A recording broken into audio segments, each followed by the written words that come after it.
अस्सलाम वालेकुम, good morning everybody. क्या हाल है, कैसे हैं? क्या आप लोगों ने वो क्लिप्स देखे जहां हमारे वजीर आजम और अमेरिका के सदर जो हैं वो बातें कर रहे हैं, कॉन्फ्रेंस टाइप मीडिया टॉक हो रही थी जिसमें एक दूसरे की तारीफें भी बड़ी ही क्लोजनेस उनमें जो है ना वो नज़र आ रही थी। और दोबारा से जी हमने डिक्लेयर किया कि president Trump is deserving of the Nobel Peace Prize। ही सही हकदार थे। शर्म उल शेख में आपको पता है गजा अमन मुआहदे के सिलसिले में आलमी लीडर्स इकट्ठे हुए हैं और यहाँ पर दस्तखत भी हुए, और जाहिर है कि उधर दूसरी तरफ हमने देखे मनाजिर गजा से भी जहाँ कैदियों का तबादला हुआ, जो वो बड़े ही वैसे बड़े हार्ट रेंचिंग यरगमाली थे, उनको वापस भेजा गया। और साथ ही दुनिया में ये तमाम ममालिक जिन्होंने अहम तरीन किरदार अदा किया इस पीस डील तक पहुँचने में, उनको बुलाया गया था। और उस सिलसिले में ये जो इज्तिमा था इसमें हमारे वजीर आज़म शहबाज शरीफ की तकरीर या उनका खिताब या उन्होंने जिस अंदाज में खराज तहसीन पेश किया सदर ट्रंप को, वो खुद भी मतलब आप at times he was really touched। Can I just say and I hope that it's not taken in the wrong way, लेकिन जब देखें स्क्रीन को बहुत से लोग होते हैं ना, लेकिन उसमें दो तीन ही इंपॉर्टेंट वाले होते हैं और उनकी एक क्लोजनेस ज़रा उभर के ऊपर आ रही होती है। तो लिहाजा मुझे ऐसा लग रहा था देख के कि यहाँ despite everybody else around, Shahbaz Sharif और Trump they are really over the past couple of months become very frank with you know, बड़े फ्रैंकली कैंडिड तरीके से बातें भी करते हैं। और बाकी जो ये गैदरिंग है उनको भी बड़ी अच्छी तरह पता है कि there is a good working relationship. जिस अंदाज में उन्होंने ट्रिब्यूट पेश किया और जो अल्फाज इस्तेमाल किए और जिन अल्फाज का रादर चुनाव किया, उस पर सदर ट्रंप के जज्बात जो थे वो बड़े आया थे, वो बड़े इमोशनल लग रहे थे, बड़े इमोशनल लग रहे थे। और उन्होंने उसके बाद कहा कि अब कुछ नहीं कहने की जरूरत है, अब बस लेट्स गो होम। ये बड़ी शायराना बात है कि इसके बाद अब क्या कहें। This has a lot of meaning to it। कभी आप किसी ऐसी स्टेज में आते हैं ना जब कोई आपके बारे में इजहार ख्याल कर रहा हो या आपको डिस्कस कर रहा हो या बात कर रहा हो और आप कहते हैं कि यार मतलब अब ये हो गया, मेरा दिल भी भर गया, मैं this is more than what I expected. And अब तो कुछ कहने के लिए ये जो हम मेंशन कर रहे हैं, ये we were talking about it earlier, this is not our opinion, this is just something that we witnessed. अब आप लोग क्या सोच रहे हैं और क्या समझ रहे हैं वो आप हमें जरूर लिख के बताएं। We will be talking about this in detail later in the show. अच्छा जी, अभी जरा आपको बताएं कि तहरीक इंसाफ के अरकान टूटे ना, ऑपोजिशन की तरफ से कोई ऐसी वाज़ेह कोशिश होती दिखाई दी और खैबर पख्तूनख्वा में पीटीआई ने सुहेल आफरीदी को बाआसानी वज़ीर आला मुंतखब करा लिया है। ऑपोजिशन जमातों ने इस अमल का बॉयकॉट किया, ऑफ कोर्स वो तो होना ही था। सुहेल आफरीदी को 145 रुकनी ऐवान में 90 वोट मिले। साबिक वज़ीर आला अली अमीन गंडापुर ने अपने 1.5 साला दौर में बड़े बड़े एहतजाज किए, आपको पता है इस्लामाबाद की तरफ लॉन्ग मार्चेस किए। वो पीटीआई में एहतजाजी सियासत का सबसे नुमाया चेहरा समझे जाते थे, मगर बातें तो मतलब पलट ही गई हैं क्योंकि नौ मुंतखब वज़ीर आला ने अपनी पहली तकरीर में अपने आप को एहतजाजी सियासत का चैंपियन करार दे दिया है। बेसिकली उनके कहने का मतलब था, और लग हमें ये रहा था कि बाकी सारों को छोड़ दो, मतलब क्या अली अमीन गंडापुर क्या किसी और ने करना था, मुझे देखना कि मैं क्या करने आ रहा हूं। So he set the you know tone, he set the tone. साफ कहा कि खैबर पख्तूनख्वा में किसी भी ऑपरेशन के खिलाफ हैं, बानी की रिहाई के लिए फौरी कोशिशों का ऐलान किया, मुल्क बंद करने की बातें भी की। ये इशारा है कि आने वाले दिनों में वफाकी हुकूमत को नए चैलेंजेस का सर्टनली सामना करना पड़ेगा। और एग्जैक्टली सुहेल आफरीदी ने क्या कहा ये भी आप सुन लीजिए। Let's watch that. सबसे पहले मैं अपने कारकुनान को, पाकिस्तान तहरीक इंसाफ के जितने वर्कर्स हैं, पाकिस्तान की जितनी अवाम है, चाहे वो पाकिस्तान में है या हमारे ओवरसीज पाकिस्तानी, उनको यकीन दिलाता हूं कि इमरान खान की रिहाई के लिए मैंने आज से जो है इकदाम उठाने शुरू कर देने हैं इंशाल्लाह। मैं एहतजाजी सियासत का अल्हम्दुलिल्लाह चैंपियन हूं, क्योंकि मुझे मेरे पास खोने के लिए कुछ नहीं है। मैं आज यहाँ से ऐलान करता हूँ, वार्न करता हूं कि अगर इमरान खान साहब को उसकी फैमिली के कंसल्टेशन के बगैर, उसके पॉलिटिकल पार्टी के कंसल्टेशन के बगैर किसी ने इधर से उधर भी किया, पूरा पाकिस्तान जाम करेंगे इंशाल्लाह। खैबर पख्तूनख्वा के अवाम को, पूरी पाकिस्तानी कौम को ये बावर दिलाना चाहता हूं कि जिस तरह मेरा लीडर, मेरा कायद जनाब इमरान खान साहब मिलिट्री ऑपरेशन के खिलाफ हैं, इंशाल्लाह हमारे होते हुए कोई मिलिट्री ऑपरेशन नहीं कर पाएगा इंशाल्लाह। अच्छा, ये तो मतलब साफ साफ बता दिया कि क्या करना है। उनका इज़हार ख्याल। सुहेल आफरीदी वज़ीर आला तो बन गए हैं, मगर अपोजिशन जमातें उन्हें कानूनी और आईनी तौर पर वज़ीर आला तस्लीम करने को तैयार नहीं हैं। और वैसे हम अगर रैशनली बात करें, जमहूरी बात करें, तो पीटीआई का ही हक बनता है और कि वो जिसको भी वज़ीर आला मुंतखब कराना चाहें वो कराएं, और उन्होंने कराया। ये बिला वजह रखना डालना या इसमें रोड़े अटकाना, अब ठीक है, they are in power, they are in majority, obviously उन्होंने करना इन द राइट स्पिरिट ये नहीं होना चाहिए था। ऑपोजिशन रहनुमाओं ने इंतखाबी अमल अदालत में चैलेंज करने का ऐलान किया है। ऑपोजिशन जमातों के ख्याल में जब तक पहले वजीर आला का इस्तीफा मंजूर नहीं होता, और वैसे क्यों नहीं मंजूर हो रहा वो भी एक अहम बात है, मतलब एग्जैक्टली वो भी बहुत बड़ी है, ऑब्वियस हो गया है, बातें हो गई हैं, हमने देख लिया है, मतलब the whole world has seen. अब उसका एक्सेप्ट ना होना ये तो फिर अजीब सी बात है, और क्यों डिले है इतना। इन एनी केस यहाँ भी ऑपोजिशन लीडर्स का क्या कहना था, एक दफा जरा सुनना। कैबिनेट डी नोटिफाइड नहीं है, रेजिग्नेशन एक्सेप्टेड नहीं है, तो एक सीएम के, एक गवर्नमेंट के होते हुए दूसरे सीएम का इंतखाब ये अनकॉन्स्टिट्यूशनल है। तो मेरा ये ख्याल है ये गैर आईनी इक़दाम है, तो हम वॉकआउट करते, इसका हिस्सा नहीं बनना चाहते। वो कह रहे हैं मैं किसी पर्ची के थ्रू नहीं आया। ये भाईजान आप फर्शी वजीर आला है, आप फर्शी सलाम कर करके आए हैं अलीमा बाजी को, और ये पाकिस्तान की शायद दुनिया की तारीख का वाहिद एक पॉलिटिकल प्रोसेस है। और एक वज़ीर आला जो है वो किसी अदम एतमाद से, किसी साजिश, किसी जो है वजह से वो अपनी सीट से नहीं उतरा, वो सिर्फ 2 घरेलू ख़वातीन की लड़ाइयों के उसमें जो है वो ज़िबा हुआ है। सूबे के वज़ीर आला वैसे तो वो इलेक्ट नहीं हुए, क्योंकि एक वज़ीर आला अगर डी नोटिफाई नहीं हुआ तो दूसरा वज़ीर आला कहाँ से आ गया। इन्होंने हर चीज़ को ना वो समझ लिया ज़मान पार्क है, इधर इसको इधर बिठा दो, उसको उधर बिठा दो।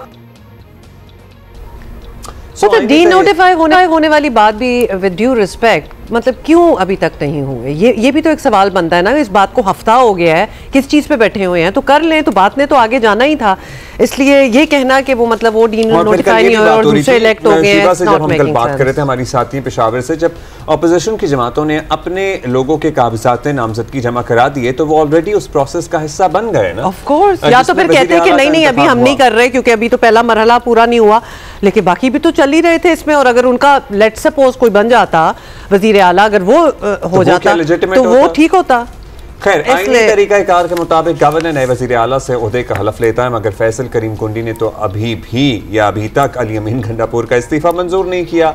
वो हलफ कैसे लेंगे? पीटीआई को खदशा है कि गवर्नर हलफ लेने में ताखीरी हरबे इस्तेमाल कर सकते हैं। तहरीक इंसाफ कल दरखास्त लेकर पेशावर हाई कोर्ट चली गई, मौक़िफ़ अपनाया कि वज़ीर आला की हलफ बर्दारी के लिए चीफ जस्टिस किसी को भी नामजद कर सकते हैं। अदालत ने अटॉर्नी जनरल से रिपोर्ट तलब की, समाअत आज फिर होगी। इसी पे जरा बात कर लेते हैं, तज्जिया लेते हैं। आसमा शराजी हमारे साथ है, सीनियर जर्नलिस्ट। आसमा, क्या लग रहा है आपको, ये क्या हो रहा है? केपी में तहरीक इंसाफ जो है वो नया वज़ीर आला ले आई है और उनकी अक्सरियत है, उन्हीं का हक भी है कि वो अपना वज़ीर आला जो है वो लाएं, लेकिन जिस अंदाज में ये सब कुछ हुआ, क्या आपको लगता है कि ट्रांजिशन आराम से स्मूथली हो जाएगी? हम वो गवर्नर उमर सरफराज चीमा और हमजा शहबाज वो वाला याद होगा, वो मामला देखेंगे दोबारा?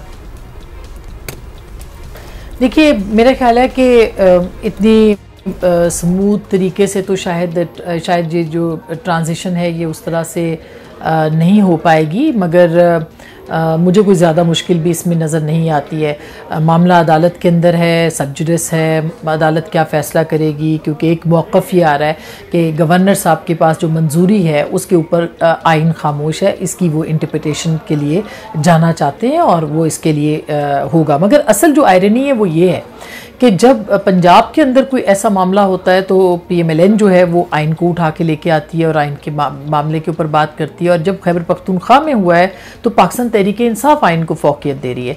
तो ये सब असल में, और पीपल्स पार्टी ज़ाहिर है उनके गवर्नर है, तो एक तरह से ये सब अपनी मर्जी से आइन को तब्दील करने या आइन को चलाने की जो है वो कोशिश करते हैं। आइन के तहत सुहेल आफरीदी साहब जो हैं उनके पास अक्सरियत है, आइन के तहत उनको ये अक्सरियत मिल चुकी है, उनके ऊपर असम्बली का वोट उनको मिल चुका है, 90 के करीब 92 में से लोगों ने उनको वोट किया है। तो आइन के मुताबिक तो इसमें कोई मुमानियत नहीं है। अगर बहुत सारी यानी कबूलियत की बात हो रही है या कोई उनकी एक्सेप्टेंस की बात है या कहीं पे कोई दिक्कत है तो वो मामलात और हैं, मगर असल मसला जो है वो उन मकासद के साथ है, उन तरजीहात के साथ है जो कि सुहेल आफरीदी साहब अपने इंतखाब के बाद भी और इंतखाब से पहले भी कहते रहे हैं। और वो असल मामला ये है कि मिलिट्री ऑपरेशन जो कि वहाँ पे इंटेलिजेंस बेस्ड ऑपरेशन हो रहा है उसको रुकवाने के हवाले से उनका जो मौक़िफ़ है उसके ऊपर बहुत सारे एतराज़ात मौजूद हैं। और ये एतराज़ात ज़ाहिर है दुरुस्त भी हैं कि जब इतनी बड़ी तादाद में जवान मारे जा रहे हैं, जब इतनी बड़ी तादाद में वहाँ पे अनरेस्ट है, खैबर पख्तूनख्वा के अंदर अमन व अमान की सूरत हाल ख़राब है, मखदूश है, तो फिर जाहिर है कि ये अगर कोई वज़ीर आला वहाँ के खड़े होकर रियासत के बयानिए के साथ उसका बयानिया मैच नहीं करेगा तो ये मुश्किलात बढ़ेंगी, ये कम नहीं होंगी। तो मेरा ख्याल है कि एक तरह से अगर वो ये कह रहे हैं कि एहतजाजी सियासत के चैम्पियन हैं जो कि वो समझते हैं कि हैं, तो आने वाले दिनों के अंदर ये कोई बहुत अच्छा मंजरनामा नहीं होगा। एक रिफ्ट होगी वफाक और सूबे के दरमियान अगर वो बन जाते हैं, लेकिन फ़िलहाल तो ये मामला अदालत में जाता दिखाई देता है और अदालत के अंदर लगता है कि इस मामले को एक मरतबा फिर जो है वो चैलेंज करके इसके ऊपर जो है वो मामलात ख़राब हो सकते हैं। हो सकता है कि पाकिस्तान तहरीक इंसाफ अपना कोई कैंडिडेट बदल दे, मुज़ाकरात हों, मुज़ाकरात के नतीजे में उनका उम्मीदवार बदल जाए। तो मेरा ख्याल है अभी कुछ भी कहना क़ब्ल अज़ वक्त है, लेकिन असल बात यह है कि उनकी तब्दीली और तब्दीली के मकासद वो क्या है इमरान खान साहब के, और उससे सूरत हाल बहुत वाज़ेह हो जाती है। अच्छा आसमा साहब, जाहिर है अभी आप कह रही हैं मामला अदालत जाएगा, लेकिन रिफ्ट का भी अभी से कहा जा रहा है। रिफ्ट कहा क्या जा रहा है, उन्होंने अनाउंस ही कर दी है। जैसे कि पहले खिताब में इन्होंने बहुत सी चीजें वादे कर उन्होंने अपने आप को कहा है कि he is going to be, मतलब वो कॉन्फ्रंटेशनल हैं। हाँ, तो मतलब ये भी उन्होंने वाज़ेह कर दिया आसमा साहबा कि गवर्नेंस वगैरह उनके लिए सेकेंडरी है, एहतजाज या बानी की रिहाई उनके लिए प्राइमरी उनके मोटिव्स हैं या गोल्स हैं। और रियासत से मुताल्लिक भी जिस पॉलिसी का उन्होंने इजहार किया, सो क्या समझें ये टकराव होगा तो सही, लेकिन कितना बड़ा होगा? मतलब क्या इस्लामाबाद पे चढ़ाइयाँ हुआ करेंगी? क्योंकि बहुत मेजर चैलेंज बन सकता है वफाक के लिए और रियासत के लिए। And he is really been elected with this role in mind, उनको दिया गया है। देखिए मेरा ख्याल है कि टकराव तो हो गया है और अली अमीन गंडापुर साहब के ऊपर एतराज़ भी यही था कि अली अमीन गंडापुर साहब जो मिलिट्री बेस्ड इंटेलिजेंस ऑपरेशंस हैं वो उनको में रियासत के बयानिए के साथ खड़े थे। पहले वो भी इस तरह की गुफ्तगू करते थे, मगर जब रियासत के बात या स्टेट को उन्होंने सुना या हुकूमत की बात देखी या उन्होंने शवाहिद देखे होंगे व्हाटएवर, लेकिन वो इस नतीजे पे पहुँचे कि पाकिस्तान की बका के लिए इन दहशत गर्दों के ख़िलाफ़ कार्रवाई करना ज़रूरी है जो कि वहाँ पे फ़ौजी जवानों को निशाना बना रहे हैं। और ये रोज़ की बात है, मतलब ये एक बयानिया जो पाकिस्तान तहरीक इंसाफ का है, ये ना समझ में आने वाला बयानिया है कि एक जमात जो कि तहरीक तालिबान है, ख़वारजी उनको कहा जाता है, वो जिस तरह से टारगेट कर रही है सिर्फ़ और सिर्फ मिलिट्री कॉन्वॉयज़ को, मिलिट्री इंस्टॉलमेंट्स को, इंस्टॉलेशंस को, मिलिट्री के लोगों को जिस तरह से टारगेट कर रही है, ये एक अचंभे वाली बात है कि उनके साथ आप बातचीत और मुज़ाकरात के ऊपर जोर देते हैं और आप उस बयानिए के ऊपर खड़े हैं जिस बयानिए के ऊपर आप बरसा बरस से रहे हैं कि आपने इनसे सिर्फ बातचीत करनी है, इनके खिलाफ कार्रवाई नहीं करनी है। और यहाँ तक कि इमरान खान साहब ये कहते हैं कि अगर इनके खिलाफ कार्रवाई की गई, उनके बहुत सारे जो एक्स पे पोस्ट आती हैं और जाहिर है कि मुबैना तौर पर इमरान खान साहब की वो पोस्ट तस्वुर की जाती हैं, अगर उसको सामने देखा जाए, उसको उन्होंने ओन भी किया उन पोस्ट को, तो वो ये कहते हैं कि ये कार्रवाइयाँ इसलिए हो रही हैं कि हमारी सियासी कुव्वत को जो है वो कम किया जाए। ये एक सवाल पीटीआई से पूछना बनता है कि अगर दहशतगर्दों के खिलाफ कार्रवाई होती है तो उसमें आपकी जो सियासी कुव्वत है वो कैसे ख़त्म हो सकती है और क्यों इस बात को उसके साथ जोड़ा जाता है? तो मेरा ख्याल है कि ये एक बहुत संगीन मामला है, ये पाकिस्तान की बका और सालमियत का मामला है। पाकिस्तान तहरीक इंसाफ इसको हो सकता है कि इस वक्त एक लेवरेज के तौर पर इस्तेमाल करे कि इमरान खान साहब की रिहाई या उसके लिए और जो एक एहतजाजी सियासत है उसको लेके आए, लेकिन ये रियासत के, स्टेट के, ये मुल्क के इस वक्त जो है वो उसके लिए एक बहुत बड़ा एक चैलेंज बन रही है। ये बयानिया एक बहुत बड़ा चैलेंज बन रहा है। चलें, ये तो चैलेंज बन ही रहा है, लेकिन अब ये बताएं, क्योंकि कुछ चीज़ें तो बड़ी स्टेट हो चुकी हैं ऑलरेडी। आसमा, सुहेल आफरीदी ने जो कुछ वो कह चुके हैं उस पर चलते रहे तो बाकी मसाइल अपनी जगह, इस्लामाबाद और पेशावर के दरमियान जो एक डिवाइड, एक खलीज पैदा हो जाएगी, क्या उसके बाद क्या आपको लग रहा है कि इमरान खान की रिहाई कुछ करीब आएगी या फिर उल्टा हो जाएगा और दूर होती नज़र आ रही है? How do you see it unfolding?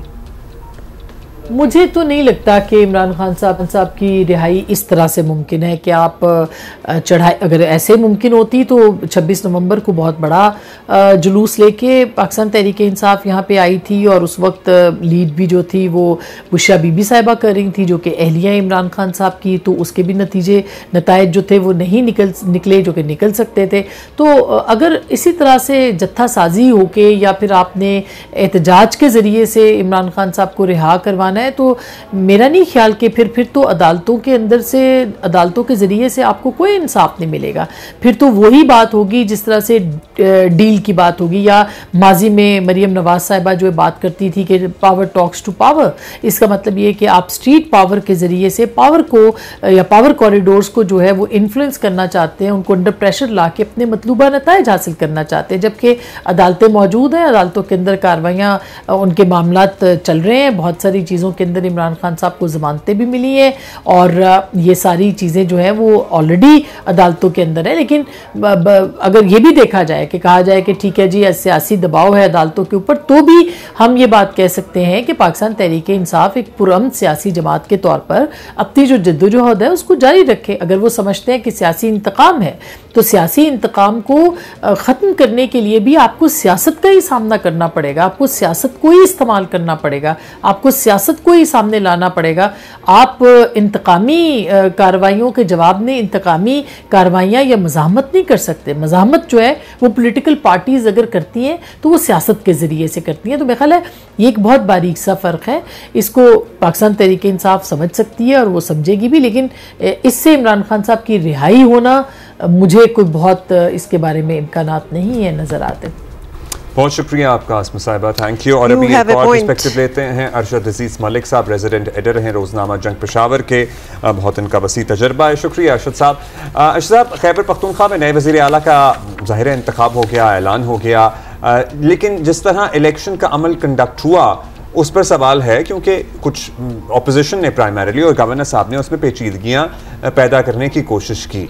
तो क्या ये इम्कान है कि ये मामला अभी तूल पकड़ेगा, अभी चलेगा, अभी अदालत में जाएगा, अदालत में ऑलरेडी चला गया है, या उसमें ज़रा और स्ट्रेच होगा, या अपोजिशन सुहेल आफरीदी को रास्ता दे देगी और स्मूथ हो जाएंगे मामला? पहला मरहला जो था वो इलेक्शन का था और असम्बली के अंदर सुहेल आफरीदी जो हैं वो कामयाब हो गए। ज़ाहिर है अपोजिशन ने बाईकाट कर दिया, लेकिन मामला यहाँ पे ख़त्म नहीं हुआ, बल्कि मैं समझता हूँ कि एक लीगल बैटल जो है अब शुरू होगी। उसकी वजह ये है कि जहाँ तक हमारी इत्तलात हैं, अपोजिशन जो है वो उस पर एहतजाज कर रही है और वो भी अदालत जा रहे हैं। इसी तरह सुहेल आफरीदी ख़ुद भी अदालत जाएंगे। उसकी बुनियादी वजह यह है कि जब भी कोई नया वज़ीर आला आता है या जो पुराना वज़ीर आला है उसका टेन्योर ख़त्म होता है, तो इस्टेब्लिशमेंट डिपार्टमेंट जो होता है सूबे का वो उसको डी नोटिफाई करता है। यानी एक वज़ीर आला जब डी नोटिफाई होगा तो उसके बदले में फिर जब नया वज़ीर आला मुकर्रर होता है उसके लिए इस्टेब्लिशमेंट डिपार्टमेंट उसका नोटिफिकेशन निकालता है। हमारे ज़रा ये बताते हैं कि इस्टेब्लिशमेंट से कहा गया कि भाई आप ये डी नोटिफाई करें और नए के लिए नोटिफाई का आर्डर निकालें। उन्होंने इनकार कर दिया। उन्होंने कहा कि जी प्रोसेस ऐसा नहीं है, जब तक हमें फ़ाइल नहीं मिलेगी, और आपको पता ही है कि फ़ाइल जो है गवर्नर साहब के पास है जिसमें इस्तीफ़े मौजूद हैं, तो जब तक गवर्नर साहब उस पर फ़ैसला नहीं करते तो नोटिफिकेशन नहीं निकल सकता। अब इसका एक अल्टरनेट तो यही है कि आप अदालत में चले जाएं और पेशावर हाई कोर्ट जो है उस पर फ़ैसला करे। मैंने मुख्तलिफ जो वकला हैं उनसे भी बात की, तो वकला भी इस पर कोई इत्तेफाक राय नहीं है उनका, यानी मुतज़ाद राय हैं उनकी। कुछ समझते हैं कि इस्तीफ़ा हो चुका है, कुछ समझते हैं कि इस्तीफ़ा नहीं हो चुका। लेकिन जब मैं नोटिफिकेशन की बात करता हूं तो ये कन्फ्यूजन अब भी बरकरार है, और जब तक डी नोटिफाई नहीं होते अली अमीन गंडापुर, और उसके बाद अली अमीन के बाद जो है वो सुहेल आफरीदी साहब का नोटिफिकेशन हो सकेगा। तो ये एक्चुअली जो इशू है ये लीगली अभी बाकी है। लीगली बाकी है, नोटिफिकेशन चूंकि अभी नहीं हो सका है और तब तक नहीं हो सकेगा जब तक पुराने वाले डी नोटिफाई नहीं होते। चलें, ये तो आपने एक्सप्लेन कर दिया और ये समझ भी आ गई है। अब ये बताएं कि सुहेल अफरीदी को एक मकसद के लिए ऑब्वियसली लाया जा रहा है और बड़ा इसको कुछ छुपाया भी नहीं जा रहा है, इसको अनाउंस किया जा रहा है कि मकसद क्या है। अली अमीन भी ऐसे ही मैदान में आए थे, वफाक से लड़ाई, अफगान पॉलिसी पर स्टैंड, सूबे का पैसा पार्टी के लिए मोड़ देना, आला तरीन फोरम्स पर इमरान खान के लिए आवाज़ उठाना, एहतजाज करना और बस एहतजाज ही करते रहना, ये सब तो अली अमीन भी कर रहे थे। आपको क्या लग रहा है कि सुहेल अफरीदी ऐसा क्या इनोवेटिव, क्या नई चीज़ करेंगे, वो क्या लेके आए हैं और बड़े कॉन्फिडेंट भी साउंड कर रहे हैं, तो क्या प्लान्स हैं उनके? देखें, जो टास्क मिला है सुहेल अफरीदी को बड़ा वाज़ेह है। जो उनकी तकरीर थी उसमें भी उन्होंने वजाहत कर दी, यानी पहला काम जो उन्होंने करना है वो ये है कि खैबर पख्तूनख्वा के अंदर जितने भी ऑपरेशंस जारी हैं, मिलिट्री ऑपरेशंस, वो बंद करेंगे। ये पहला एक उनके लिए टास्क है जिसको उन्होंने पूरा करना है।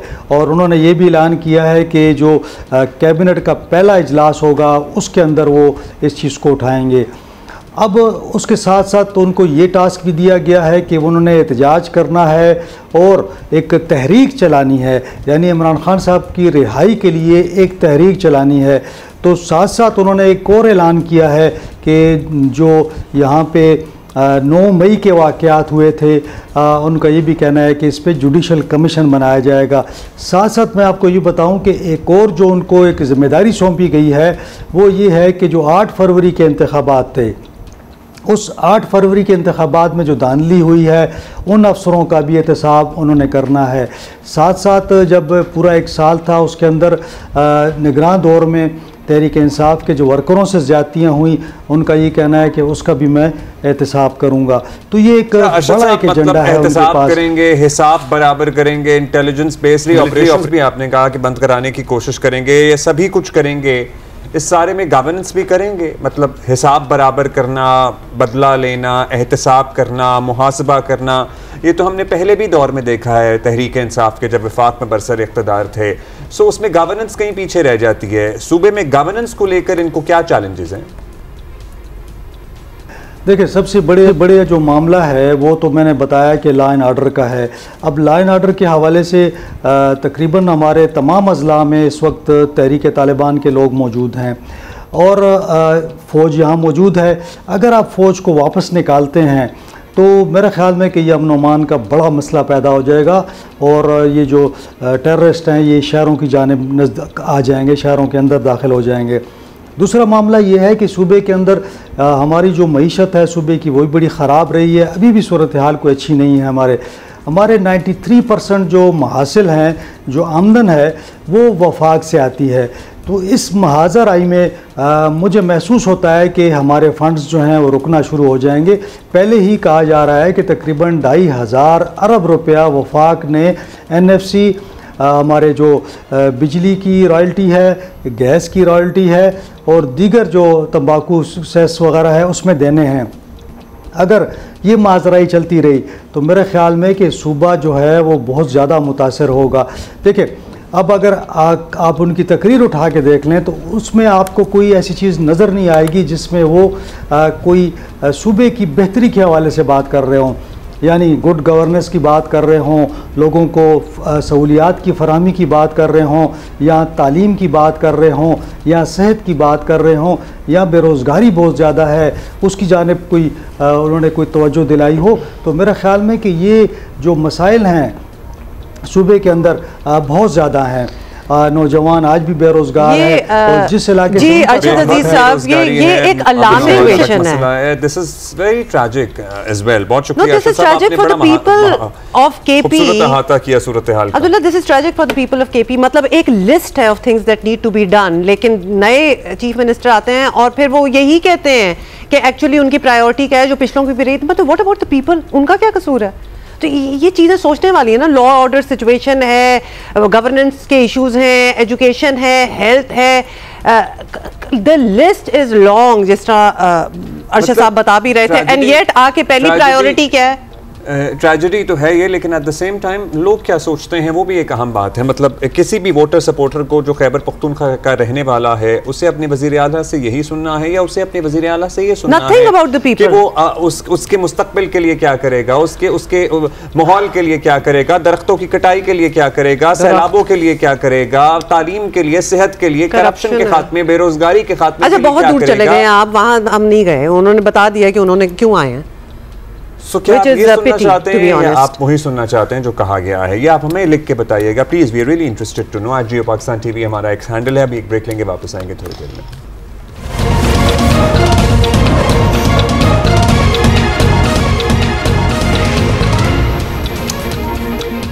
जी गुड मॉर्निंग वंस अगेन। और पाकिस्तान की माशी तरक्की में जो सेक्टर बहुत ज़बरदस्त असर डालने की सलाहियत रखते हैं, इनमें से एक दवासाज है। दवासाजी या फार्मास्यूटिकल सेक्टर, कोई शक नहीं है कि इसमें बहुत पोटेंशियल है। इस सेक्टर की परफॉर्मेंस और अचीवमेंट्स को उजागर करने के लिए हाल ही में पाकिस्तान फार्मा समिट 2025 हुआ और ये इस इवेंट का 8वां एडिशन था। इसके साथ साथ pharma export summit and awards भी मुनक्किद किए गए। इस समिट में फार्मा सेक्टर को आगे ले जाने के लिए क्या ऑप्शंस डिस्कस हुए हैं, किस तरह के मसाइल की निशानदही की गई है, ये बताने के लिए हमारे साथ मौजूद हैं इंडस्ट्री के एक तजर्बाकार leader, Pakistan pharmaceutical manufacturers association PPMA के साबिक चेयरमैन फारूक बुखारी साहब। बुखारी साहब शुक्रिया, बहुत शुक्रिया बुखारी साहब, आपने हमारे लिए टाइम निकाला है। बुखारी साहब, थोड़ा सा ब्रीफली आप एक्सप्लेन कर दें इस पोटेंशियल के हवाले से, क्योंकि देयर वाज अ टाइम जब ये बातें भी होती थी कि हमारे यहाँ अगर सिर्फ मेडिसिन की ही बात की जाए, लाइफ सेविंग ड्रग्स की बात की जाए तो होती तो होंगी लेकिन बड़ी महंगी होती थी। Lot of talk would be कि उनको अक्रॉस द बॉर्डर जहाँ के बनती भी हैं और सस्ती भी हैं वहाँ से लाया जाए। क्या हमने वहाँ कुछ बैलेंस जो है वो फॉर्म कर लिया अब तक, और उसके बाद हम बाकी बातें कर सकते हैं? अच्छा जी, फर्स्ट ऑफ ऑल जी thank you so much for inviting us and of course this award is a testament to the growth that pharma sector has shown. अच्छा, सेकेंडली जो आपका क्वेश्चन है सस्ती दवाई, अच्छा फॉर्चुनेटली जो हमारा ड्रैप की पॉलिसी है, जो गवर्नमेंट ने पॉलिसी दी है, उसमें हमें एवरेज प्राइस मिलती है श्रीलंका, इंडिया, बांग्लादेश की जी। तो हैविंग सेड दैट, तो हमारी कीमत में ये बड़े कॉन्फिडेंस कह सकता हूँ हमारी दवाओं की कीमत सबसे सस्ती कीमतें हैं इस पूरे खित्ते में जी। अच्छा, जब हमारे पास सबसे सस्ती कीमतें हैं तो हमारे पास एक्सपोर्ट का मार्जिन बहुत ज़्यादा है, क्योंकि जाहिर है जब हम जब सस्ती होगी तो हम एक्सपोर्ट कर सकेंगे। अभी हम दुनिया के कौन कौन से ममालिक में अपनी अद्वियात एक्सपोर्ट कर रहे हैं, इससे हमें ये भी सेंस मिलेगी कि हमारी फार्मा इंडस्ट्री पर दुनिया के कौन से मुल्कों का एतमाद है। देखिए जी, फर्स्ट ऑफ ऑल तो फार्मा सेक्टर में आपको WHO रिकग्निशन, PICS रिकग्निशन जो 75 कंट्रीज रिकगनाइज करती हैं, और MHRA UK, Canadian, EMI Australian करती हैं। पाकिस्तान फार्मा इंडस्ट्री जो है अभी अफ्रीकन कंट्री से लेके CIS कंट्री से लेके यूरोपियन कंट्री से लेके UK, Canada, Austria, we are all over the world अल्हम्दुलिल्लाह। रिसेंटली हमारी one of the organisation also attend South American recognition as well and as well Russian countries as well. अच्छा, जब आप ये कहते हैं और काफ़ी इंप्रेसिव आपने नाम भी ले लिए मुल्कों के, what kind of drugs are we talking about? हम जो मेडिसिन की बात कर रहे हैं, off the shelf, off the counter medication की बात कर रहे हैं। And I will give you an example because recently I was in the US। मतलब सर के दर्द की दवाइयों की जो ऑप्शंस थी उनमें कुछ 6-7 तो मेड इन इंडिया ऑप्शंस थी, अमेरिका में लोग खरीद रहे हैं। वेयर डू वी स्टैंड अगर इस किस्म का कंपेरिजन हो? अच्छा जी, अगर US की बात करें, US में ज़्यादातर हमारे OTC और न्यूट्रास्यूटिकल प्रोडक्ट्स हैं। Same goes for Canada as well. But when you talk of South American, African market, South Eastern markets and CIS countries, वहाँ पे हमारे देयर स्पेक्ट्रम ऑफ ड्रग्स जिसमें इंजेक्टेबल्स भी हैं, जेनेरिक ड्रग्स भी हैं, बायोटेक भी हैं for that matter. So we are growing rapidly और of course there are many companies in the future, hopefully you will see generic drugs introduced in US। तो हम यहाँ से आगे कैसे जा सकते हैं? हमने अपना एक्सपोर्ट का वॉल्यूम अगर बढ़ाना है, एक तो क्या हमारी यहाँ जितनी डिमांड थी वो पूरी हो रही है, मतलब उसके बाद ही जाहिर है एक्सपोर्ट का सोचा जा सकता है। कौन सी अद्वियात के सेक्टर्स हैं जिसमें हम मज़ीद बेहतरी करके एक्सपोर्ट कर सकते हैं, या अगर कोई नए प्लेयर्स इस इंडस्ट्री में आना चाहें या एग्जिस्टिंग प्लेयर्स एक्सपैंड करना चाहें, what are the sectors to be tapped in? Pharmaceutical is a huge spectrum of sectors, जिसमें biotech is one of the new I would say biopharmaceutical जिसको आप कहते हैं, Ozempic वगैरह इस तरह की जो ड्रग्स होते हैं उसमें एक्सपैंड करें। But more over we need to be internationally compliant. जैसे हमारी रेगुलेटरी अथॉरिटी इज वो looking towards getting WHO recognition which will allows confidence for this Pakistan sector, और हमारी इंडस्ट्री एट लार्ज इस पर बेनिफिट कर सकेगी। अच्छा, सेकेंडली आपने अभी नाम लिया या फिर इस तरह की दीगर जो ड्रग्स हैं जो कि प्राइमरीली डायबिटिक लोगों के लिए प्रिस्क्राइब होती हैं जी, यहाँ पे हमारे इसके कोई लोकल ऑल्टरनेटिव है मौजूद? क्योंकि जाहिर है those who can afford they are only using it, वो भी बाहर से आ रही हैं। एब्सोल्युटली जी, सीमाग्लोटाइड हमारी सबसे सस्ती है। Semaglutide is the generic name of this product और वो सबसे सस्ती हम अवेलेबल कर रहे हैं पाकिस्तान में, इस पूरे खित्ते में जी। अच्छा, finally who is our competitor in the region? मतलब हम अभी भी अपने आप को एक इमर्जिंग ही समझ रहे हैं, लेकिन ऑलरेडी एस्टैब्लिश्ड कौन है हमारे इर्द गिर्द? Because that's our competition. Well जी, our competition is very rightly so India, to be honest, but again many African countries and goes for American countries as well. जो tariffs का केस है, सारा कुछ केस है, this is a better opportunity for us and a big opportunity for to tap into this market, and moreover Indian medicine are gaining वहाँ trust lack कर रहे हैं। The reason being, अभी आपने रिसेंटली गैम्बिया में सुना होगा काफ़ी मौत हुई थी इनकी कफ सिरप से, और उनकी जो कैंसर ड्रग्स है वो स्पोरियस ड्रग्स। तो having said that, these are two opportunities that we can take off and expand our foothold in these markets. Thank you so much for being with us, Farooq Bukhari साहब. Thank you. So this is interesting. देखिए कितनी चीजें जो हैं आपको समझ आ जाती हैं when you speak to the right people. And yes, opportunities हैं. सेक्टर होते हैं उसमें न्यू प्लेयर्स को भी आना चाहिए, उसको उनको इनकरेज किया जाना चाहिए इंडस्ट्री की तरफ से, सेक्टर की तरफ से, बिकॉज अगर अपॉर्चुनिटी है तो एक्सपैंड होना चाहिए फिर मामला. अच्छा जी, अभी हम ब्रेक ले रहे हैं. See you in a while. Good morning.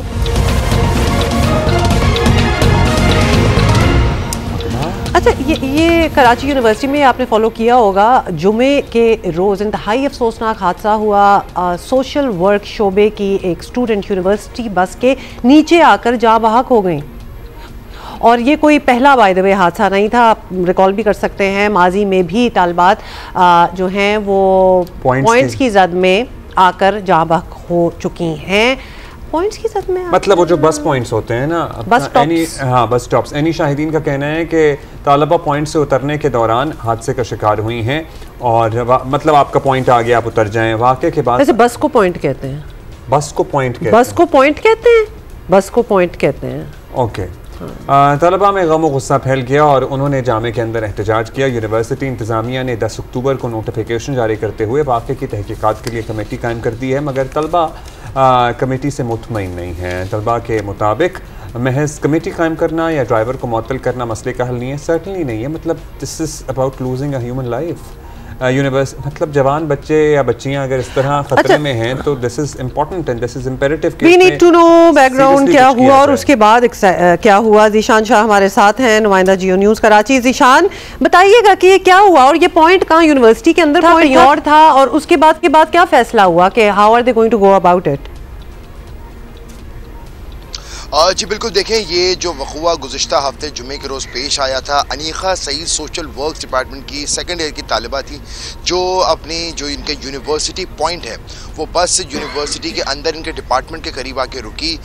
वहीं पर ही ये जब अपनी बस से उतरी तो जो इब्तदाई तौर पर हमारे पास पुलिस हुकाम से खबर आई थी, जिसका पुलिस ने भी कार्रवाई की थी कि ये बस रिवर्स होना शुरू हुई थी, और उसके बाद में जो ये तालिबा थी इसे बस से हिट हुई रिवर्स करने के दौरान, और फिर उसके बाद में ये मौके पर शदीद ज़ख्मी हुई थी. जबकि अस्पताल मुंतकली के दौरान जो कि करीब ही एक अस्पताल है स्कीम तहत की जानिब, वहाँ पर उनको शिफ्ट किया गया था, लेकिन ये इस दौरान ही जाँ बहक हो गई. वाक़े की इत्तला मिलते ही मुबीना टाउन थाने की पुलिस मौके पर पहुँची थी और यूनिवर्सिटी के अंदर से जो पॉइंट ड्राइवर था उसको फौरी तौर पर हिरासत में ले लिया गया था. जबकि जो तालिबा थी, जो जाँ बहक होने वाली तालिबा थी, उनके अहल खाना से रब्ता किया गया. अहल खाना उनके मौके पर आए, उन्होंने तमाम तर चीज़ें देखी और उसके बाद में उन्होंने कोई कानूनी कार्रवाई करने से इनकार कर दिया. बल्कि जिस तालिबा का ये हादसा पेश आया था, उसने अपनी जान की बाजी हारी थी, उस पर भी उन्होंने कोई भी कानूनी कार्रवाई या अस्पताल की जो मेडिकल लीगल की कार्रवाई है वो करने से इनकार कर दिया था. और उन्होंने बोला कि ये एक होने वाली चीज़ थी, हो गई है, किसी भी कार्रवाई की वजह से उनकी जो बच्ची है वो वापस नहीं आ सकती. बहरहाल उन्होंने तो अभी तक कोई कार्रवाई नहीं की. पुलिस ये हादसा हुआ, लेकिन हादसे की वजूहात भी तो जाननी चाहिए ना, ताकि आइंदा हादसात को रोका जा सके और अगर कोई कसूरवार है तो उसे सजा दी जा सके. क्या ये किसी की गफलत थी, कोताही थी, बस एक्सीडेंट किसी के कंट्रोल में नहीं था, या कोई लापरवाही बरत रहा था यहाँ पे, या क्या हुआ एग्जैक्टली? मतलब कोई अकाउंटेबिलिटी तो बनती है ना कि आइंदा ना हो. ताकि इन्वेस्टिगेशन इंक्वायरी तो हो ना। जी आपने बिल्कुल सही कहा अब्दुल्ला, जैसा कि क्योंकि कोई भी हादसा जब पेश आता है इंटेंशनली नहीं लेकिन कोताही ज़रूर उसमें देखी गई है। और ख़ुसूसी तौर पे जैसे कि यूनिवर्सिटी के जो जामियात के जो पॉइंट्स होते हैं ये ख़ासी बड़ी बसेस होती हैं और जब इनको आगे भी हो या रिवर्स करना है या फॉरवर्ड करना है इसमें बहुत ज़िम्मेदारी के साथ करना पड़ता है, क्योंकि जो तलबा तालिबात इसके अंदर मौजूद होते हैं वो प्रैक्टिकल कोई बसेस से उतरने वाले या चलती बस में से उतरने वाले लोग नहीं होते जो अपने आप को इसमें अपनी हिफाजत भी कर सकें। माजी में भी चंद एक ऐसे हादसा पेश आए थे और इसके बाद में ये जामिया की जानिब से ये किया गया कि जितने भी बस थे फिलहाल जब एक कमेटी तश्कील दी गई है कि कोई भी जो पॉइंट की गाड़ियां हैं वो अंदर ना आए, जिससे तलबा और तालिबात के लिए मजीद मुश्किलात में इजाफा। अच्छा ईशान, ये भी हमें समझा दें, हम समझना चाह रहे हैं कि ये जो बसें होती हैं इसमें एक ड्राइवर तो होता है, तो क्या उसके साथ कोई कंडक्टर भी होता है? क्योंकि वहाँ पॉइंट पे बड़ा रश होता है, स्टूडेंट्स होते हैं ना, इन बसों में कोई कैमरे शैमरे लगे हुए हैं कि आप देख सकें कि इर्द गिर्द क्या है। तो is there a helper, a conductor with the driver? आगे के लिए रिवर्स कैमरा लगाना मस्ट कर दें, कुछ तो करें। नहीं, ये नहीं होने वाला, एक बंदा आना बेहतर है। कोई 2 मिनट 2-3 मिनट तो रुकती होगी ना स्टॉप पे। देखें बात जैसा कि मैंने कहा कि कोई हादसा इंटेंशनली नहीं होता, लेकिन एक ये बहुत इंपॉर्टेंट पॉइंट है कि ये बसेस बहुत पुरानी बसेस हैं, साइजेस बहुत ज़्यादा बड़े हैं इनके और कोई भी कोताही किसी भी चीज़ का जवाब नहीं है कि कोई इंटेंशनली नहीं किया या गलती से हो गया, क्योंकि इसमें हमेशा जान का ज़िया होता है। इसी वाक़े में भी ये चीज़ देखने में आई है, माना कि शायद ड्राइवर की ऐसी कोई इंटेंशन नहीं होगी, लेकिन वो बस इतनी बड़ी और इतनी आउट ऑफ कंट्रोल बस होती है और इतनी बड़ी बड़ी बसेस होती हैं, ना ही इनके साथ कोई इस वाक़े में कोई कंडक्टर की मौजूदगी का एहसास बहरहाल नहीं हुआ। ज़ीशान, आपकी बात से तो फिर लग रहा है कि ये कुछ, जी बहुत शुक्रिया ज़ीशान, और आपने जो हमें समझाया है और हमने देखे, हमें लग रहा है कुछ नहीं है इधर। मतलब बसें जो होती हैं ना वो तो नहीं होती हैं, भारी होती हैं, लटक रहे होते हैं स्टूडेंट्स, तो ड्राइवर ने रिवर्स करते हुए क्या देखना है, क्या कौन खड़ा हुआ है कौन नहीं खड़ा हुआ। सो उसका कोई मैकेनिज्म बनाए, मतलब कोई पॉइंट बनाए वहाँ पे जहाँ क्या हो सकता है, मतलब कोई इतनी रॉकेट साइंस तो नहीं होनी चाहिए कि यहाँ लोगों की जिंदगी बच सके। नहीं तो ये प्रायोरिटी होगी तो कुछ कोई चीजें होंगी ना। अच्छा जी, ब्रेक लेते हैं। Nothing is going to happen there. It's going to be a headline break. एक बात गज़ा पीस प्लान के हवाले से और जो कैदियों को रिहा किया गया, पिछले घंटे में हमने आपको कुछ विजुअल्स भी दिखाए थे, but we promise will talk about it in detail later. तो एक दफ़ा फिर आपको बता दें कि मशरक़ वस्ता में अमन की उम्मीद पैदा हो गई है, फ़लस्तीनियों की नस्लकुशी का सिलसिला रुक गया है और होपफुली रुका रहे। आलमी रहनुमाओं ने इजिप्ट के शहर शर्म उल शेख में गज़ा अमन मुआहदे पर दस्तखत कर दिए हैं, हो गए हैं वहाँ दस्तखत, और दुनिया को अब आज़ाद फ़लस्तीन रियासत के असल हदफ की तरफ भी बढ़ना होगा। ये बहुत इम्पेरेटिव बात है, मतलब इट शुडंट बी जस्ट कि जी जंगबंदी होगी और हमने वो थोड़ा सा जो पीस है, नहीं, they need their own homeland. मुआहदे के 40 मुल्कों यानी अमेरिका, तुर्किया, इजिप्ट, कतर के सरबराहों ने गज़ा के जो अमन मुआहदे पर दस्तखत किए हैं। तकरीब में वज़ीर आज़म शहबाज शरीफ भी मौजूद थे, जिनकी सदर ट्रंप से भी मुलाकात हुई है। दोनों रहनुमाओं ने एक दूसरे से बातचीत भी की। दस्तखत की तकरीब से अमरीकी सदर डोनाल्ड ट्रंप ने खिताब किया। ट्रंप ने मुआहदे को तारीखी करार देते हुए कहा कि गज़ा मुआहदा एक जामे मुआहदा है और मुआहदे तक पहुँचना बहुत मुश्किल काम था। फ़लस्तीन और इसराइल के दरमियान ये पायदार मुआहदा है जिससे खित्ते में अमन कायम होगा इंशाअल्लाह। They all came together and they wanted to get Gaza straightened out. They wanted to get the whole thing straightened out. It got to a point where it was just crazy. And once they got together and once we started talking, it went really, Tamim, it went smoothly. It went so smoothly. You were such a big help, but it went so smoothly that nobody could even believe it, that we're sitting here and getting this all certified out and all done. And everybody's happy about it. And I've heard for years, this is the biggest deal, it'll never happen. For years, long before I ran for office, that this is the Middle East. It's the biggest, most complicated deal. And also it's the place that could lead to tremendous problems like World War III. अच्छा, फिर बड़ी चीज़ें हुई। देखिए, अक्सर कोई matches हो रहे होते हैं और जिसमें इंडिया पाकिस्तान का भी मैच हो और बाकी मुल्कों के भी हो, जैसे एशिया कप वगैरह था, तो सारे कहते हैं जी अटेंशन जो है सिर्फ इंडिया पाकिस्तान मैच को चली गई है। तो कुछ ऐसा ही हमें यहाँ भी लग रहा था कि अटेंशन जो थी ना, वो that was a lot on Trump and prime minister Shahbaz Sharif. तो ये बड़ी दिलचस्प बात है कि दौरान प्रेस कॉन्फ्रेंस सदर ट्रंप ने फील्ड मार्शल आसिम मुनीर को भी अपना पसंदीदा फील्ड मार्शल करार दिया और वजीर आजम शहबाज शरीफ से दरख्वास्त की कि वो उन तक बेसिकली उनका सलाम जो था, ट्रंप का सलाम जो है वो पहुंचा दे। बड़ी कैंडिड वो था ना, मिस करने वाली सूरत हाल। हाँ, बड़ी कैंडिड कॉन्वर्सेशन वही लग रही थी। Look at it and see for yourself. Prime Minister Sharif of Pakistan, and also I have to say my favorite field marshal from Pakistan, who's not here, but the Prime Minister is here, and you're going to give his regards. Where are you?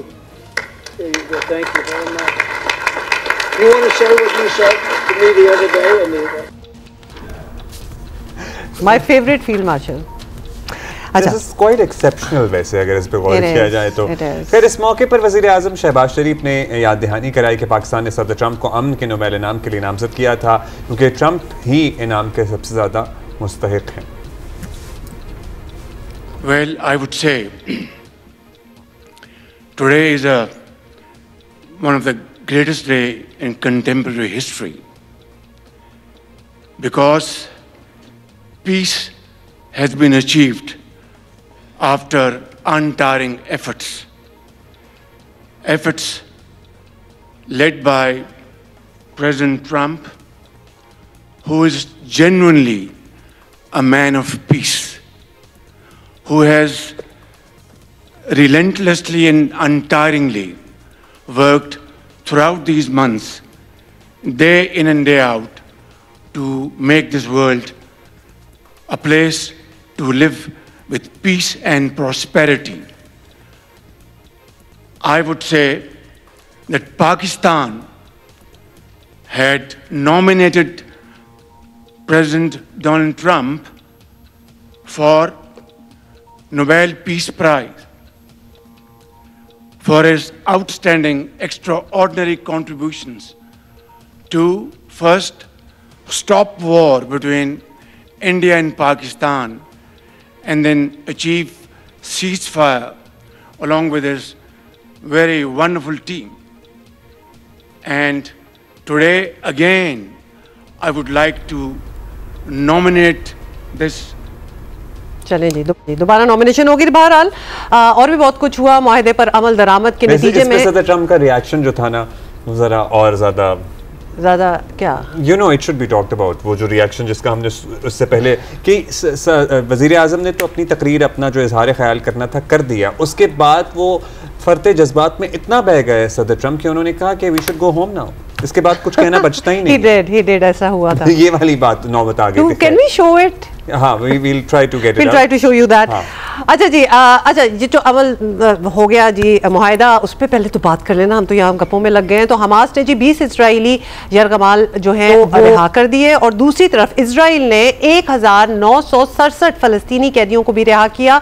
और यूरोपीय union की खारजा policy chief का कहना है कि EU मिस्र गजा border की monitoring कल से दोबारा शुरू करेगी, और तमाम दुनिया ने मिलकर मुआहदा कर लिया है कि यकीनन इस लिहाज से ये बड़ी कामयाबी है कि इजराइल ने जुल्म और बर्बरियत का जो सिलसिला शुरू कर रखा था वो ख़त्म हुआ है। मगर फ़लस्तीन की आज़ाद और खुद मुख्तार रियासती मशरिक़ वस्ता में पायदार अमन का वाहिद हल है। दुनिया ने बिलखुसूस यूरोपीय मुल्कों ने जिस तरह इसराइल को अमन मुआहदे पर मजबूर किया है, दुनिया को अब आज़ाद फ़लस्तीनी रियासत के क़याम को भी जल्द यकीनी बनाना होगा, और ये मोमेंटम जो बना है ये ख़त्म नहीं होना चाहिए। उमर चीमा साहब, सीनियर सहाफ़ी तज्ज़ियाकार हमारे साथ मौजूद हैं। उमर साहब। अच्छा उमर, पहले तो हम, क्योंकि we are very invested in the conversation that took place between prime minister and president Trump, what's your take on it? मतलब body language, the friendship between, the reaction, the high fives, क्या कहेंगे? देखिए, मेरा ख्याल है कि जो हमारे वज़ीर आज़म शहबाज शरीफ हैं, इस मामले में वो काफ़ी एक्सपर्ट्स हैं कि उनको किसी के साथ कोई 1-2 मिनट का भी मौका मिल जाए तो वो अपनी एक रैपो उनके साथ डेवलप कर लेते हैं। वो आप बाकी जो हेड ऑफ द स्टेट्स हैं उनके साथ भी देख लें, जिधर भी जाते हैं उनका हर एक के साथ कोई खुशगपियां चल रही होती हैं। वो इन अ सेंस के एक वो सेंटर ऑफ अटेंशन बने होते हैं। और ट्रम्प के साथ भी उन्होंने कोई इस तरह की रैपो डेवलप करने की कोशिश की जो कि ऑलरेडी जिसके लिए कोई एक जो सिचुएशन है या कोई ग्राउंड हमवार की हुई है, वो जो फील्ड मार्शल जब लंच करके आए और उसके बाद जब इन्होंने भी जाकर मुलाकात की तो वो चीजें तो हैं और उसको इन्होंने आगे लेकर चले। अब लेकिन हमारे लिए चैलेंज ये है कि क्या ये जो पर्सनल रेपो है क्या पाकिस्तान को किसी तरह फायदा पहुंचा पाएगी या कि हम जो है ये वीडियो वगैरह देखकर खुश हो जाएंगे कि जो ट्रम्प है वो शहबाज शरीफ की किसी बात पर हंसे हैं या उन्होंने दोबारा जिक्र किया है। इसके लिए मेरे ख्याल है कि जो एक पर्सनल रेपो है उसके साथ साथ हमें अपने आप को इकोनॉमिकली बेहतर करना पड़ेगा कि अगर कोई हमारी हेल्प करना भी चाहे तो उसको भी कुछ बहाना चाहिए, उसके लिए भी कुछ एक माहौल चाहिए जो कि अभी तक हमें सच नजर नहीं आता। यानी कि अगर हम देखें पहले तो ये लग रहा था कि जैसे हमारे खारजा ताल्लुकात ठीक नहीं है और इसलिए कोई इन्वेस्टमेंट भी सच नहीं आ रही। अब हम देखते हैं कि हम जो है एक खारजा मुहाज पर एक एक्सेप्शनली परफॉर्म कर रहे हैं, लेकिन वो चीज कोई एक इकोनॉमिक डिप्लोमेसी में कोई ऐसा ट्रांसफॉर्म नहीं हो रही। तो मेरे ख्याल है कि हमें अब वो नेक्स्ट चैलेंज की तरफ बढ़ना पड़ेगा।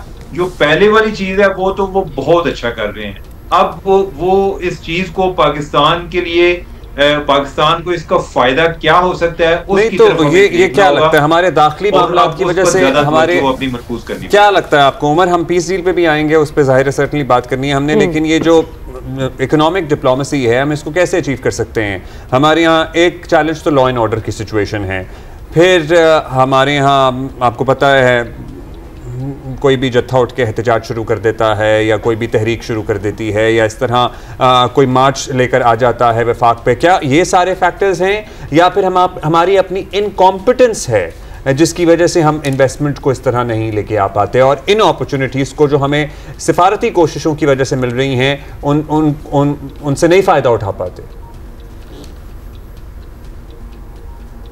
देखिए मेरे ख्याल लॉ एंड ऑर्डर सिचुएशन भी है, लेकिन उसको हमने किसी हद तक टैकल किया है। अगर आप रेकोडेक का देखें तो उधर सारी सिक्योरिटी फौज के पास है। अगर जो रेकोडेक के इन्वेस्टर्स हैं आप उनसे पूछें तो वो सबसे ज्यादा उनको लगता है कि वो उनको एक बड़ा वो कंफर्ट फील करते हैं कि हमें एक सिक्योरिटी प्रोवाइड की गई है और हम इधर ऑपरेट कर सकते हैं। कुछ हमारे मामला जो है परसेप्शन के और परसेप्शन जो है ना वो घर से आपकी इंप्रूव होती है कि जब कोई बाहर से बिजनेसमैन आएगा तो वो इधर जो उसके पाकिस्तान में जो बिजनेसमैन ऑलरेडी जानने वाले हैं वो उनसे बात करेगा, उनको पूछेगा कि कैसा माहौल है।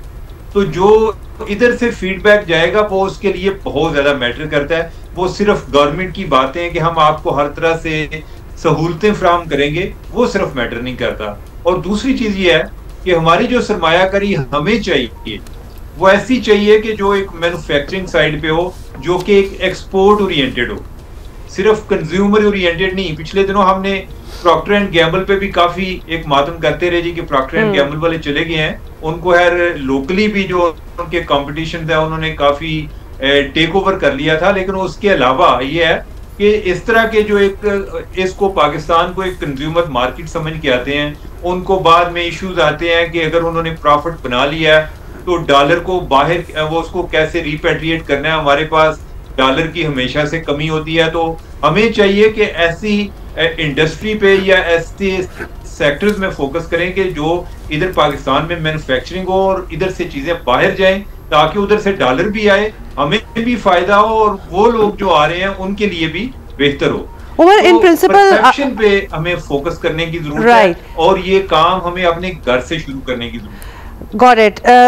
In principle, it sounds great and that is the way to go about it. और ख़ास तौर पे coupled with the gains जो शहबाज शरीफ अभी पिछले 2 महीने में जितनी सिफारतकारी हुई है ये गज़ा के मामले में और जितनी मीटिंग्स हुई हैं, पाकिस्तान की एक स्टैंडिंग जो है और एक इम्पोर्टेंस जो है वो एलिवेट हुई है। And you are very right कि उसके साथ साथ हमें अपने घर की चीज़ें भी ठीक करनी है ताकि उसका कोई फ़ायदा हो। हाउएवर एक इंसिडेंट होता है और हमारे यहाँ तो आजकल बहुत ही सिक्योरिटी लैप्सेस हो रहे हैं, इंसिडेंट्स बहुत हो रहे हैं। कोयटा में आप देख देख लें, KP में देख लें, तो वो सारा काम जो इतनी मेहनत की हुई है वो लगता है कि वो ढेर होगी और हम जरा थोड़ा सा बैकफुट पे दोबारा आ जाते हैं। तो लिहाजा वो परसेप्शन मतलब कंसिस्टेंट हो तो उस परसेप्शन को भी जरा हम एलिवेट करें और कोई बेहतरी की तरफ लेके जाएं। हमारे यहाँ तो इस किस्म की चीजें होती हैं और सारा गुड वर्क जो है वो रोल बैक हो जाता है। नए वजीर आला जो KP में वो तो बड़ा सबसे पहला टास्क तो ये है कि किसी भी किस्म के मिलिट्री ऑपरेशन नहीं होने देंगे। तो परसेप्शन वगैरह और ये सारी चीजें, तो ये where do we stand then? नहीं, ये चैलेंजेस तो हैं और अनफॉर्चुनेटली हम जो सूरत देख रहे हैं, पॉपुलिज्म की वेव देख रहे हैं, मिलिटेंसी देख रहे हैं, इंसर्जेंसी देख रहे हैं, ओवरऑल ये चीजें आप जरा इमेजिन करें कि आप मैक्सिको के बारे में जब सोचते हैं तो उधर भी लोग तो रह रहे हैं, यानी कि ये नहीं है कि उधर हर टाइम जो है कोई बंदे मर रहे होते हैं, लेकिन चूंकि हमारे पास जो खबर आती है वो ज्यादातर मरने वालों की आती है, तो हमें लगता है कि उधर हर टाइम जो है ना एक क्यामत का समा है। यही सूरत पाकिस्तान के बारे में है कि पाकिस्तान से अनलेस के कोई बड़ी कंपनीज इधर आएंगी कि इधर बिजनेस की बातें हों, बिरूने मुल्क भी बिजनेस की बातें हों, कि लोग जो है वो पाकिस्तान को इस रेफरेंस से भी देखें कि कोई फलां बड़ी कंपनी ने पाकिस्तान में इन्वेस्टमेंट किया है। जब तक वो चीजें नहीं होती तो तब तक अनफॉर्चुनेटली पाकिस्तान से जो बाहर खबर जाती है वो यही जाती है कि फलां जगह पर धमाका हो गया, इतने लोग मर गए, जो इंडिया के साथ जो है लड़ाई हो गई या अफगानिस्तान के साथ लड़ाई हो गई, तो लगता है कि जैसे ना एक खाना जंगी वाली कैफियत है। तो इसमें अब यह है कि जो ये सब लोग इनको इकट्ठे करना तो बड़ा मुश्किल है। ओवरऑल ये है कि सिक्योरिटी पर कोई कॉम्प्रोमाइज नहीं होना चाहिए, लॉ एंड ऑर्डर को हर सूरत में मेंटेन करना पड़ेगा, वो एक अपनी जगह पर चैलेंज है और मुझे उम्मीद है कि इस चैलेंज पर जो है काबू पा लिया जाएगा। मुझे उससे बड़ा जो चैलेंज लग रहा है वो लग रहा है कि जो एक बिजनेस क्लास की परसेप्शन है, और अभी जिस तरीके से हमारा ये होता है जी कि अगर हम टैक्स नहीं लेते तो हम बिल्कुल परवाह नहीं करते, अगर लेने पे आते हैं तो इतने बड़े एक जो है ना एक अजीब तरीके से रेट भी कर रहे होते हैं कि बहुत ज्यादा खौफ और हरास की एक फजा होती है। जो लोग टैक्स देते हैं उनको ज्यादा करते जाते हैं, जो नहीं देते वो बिल्कुल निकलते जाते हैं, जमीन तक कर देते हैं, मतलब लिटरली हैरेसमेंट तक बात पहुंच जाती है। ऑन बोर्ड लेना बहुत जरूरी। अच्छा उमर साहब, now come let's talk about the Gaza peace plan. ज़ाहिर है दस्तखत हो गए, दुनिया ने कल वो मंजर देखे जिसका बड़ी शिद्दत से इंतज़ार था, सीज़ फायर भी होल्ड किया, यरगमालियों का तबादला, कैदियों का तबादला भी हुआ। Where do we head from here now? क्या हम ये अमन पायदार अमन की सूरत में बदलता हुआ देखेंगे? क्या फ़लस्तीनी रियासत की राह हमवार हो सकेगी? बहुत एक बड़ा गोल है, लेकिन चलें उस तरफ हम पेशकदमी कर सकेंगे?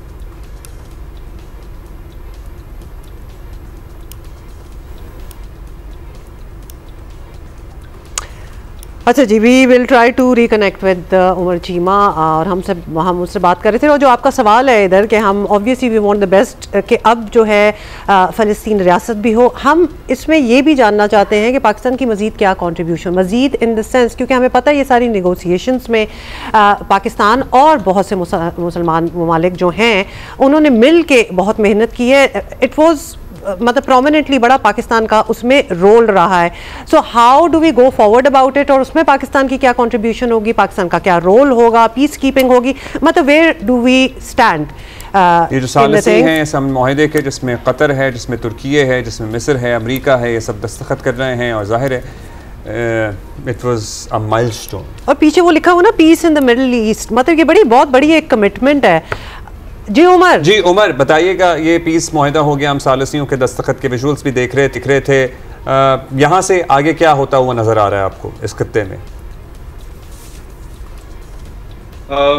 मैं तो इसके बारे में ना बड़ा एक काशिश किस्म का मेरी ऑप्टिमिज्म है, यानी कि बड़ा एक मुख्तार किस्म की उम्मीद है।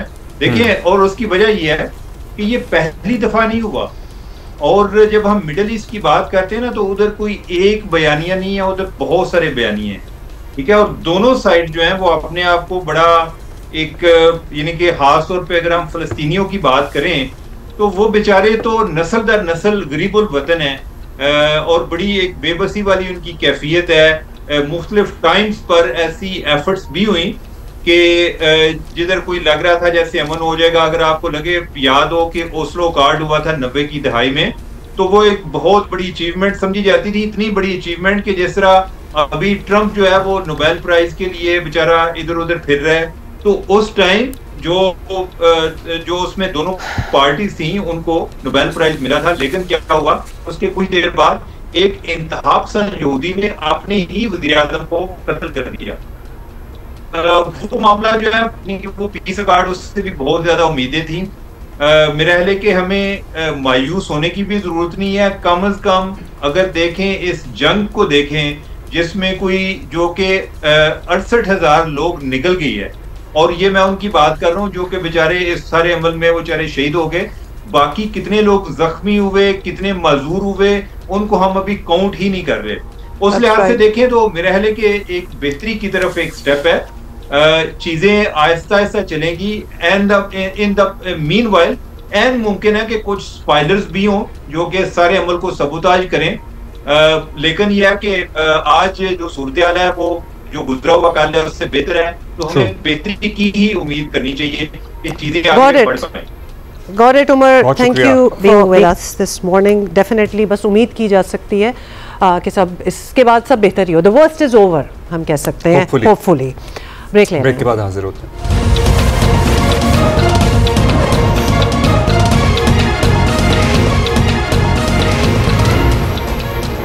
अच्छा जी, टेस्ट मैच की बात करेंगे और तीसरे दिन का खेल अभी जारी है। 248 पर 7 खिलाड़ी जनूबी अफ्रीका, 47 पर या 48 पर, बताइए क्या हुआ स्कोर?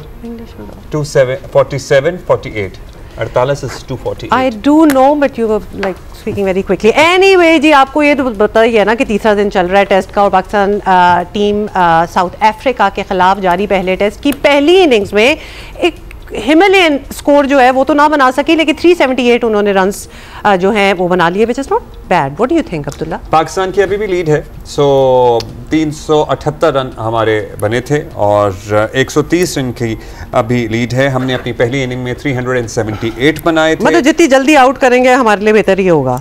हमारे लिए बेहतर होगा। सलमान अली आगा भी कल नर्वस 90s का शिकार हुए। आई विश कि उनकी सेंचुरी हो जाती।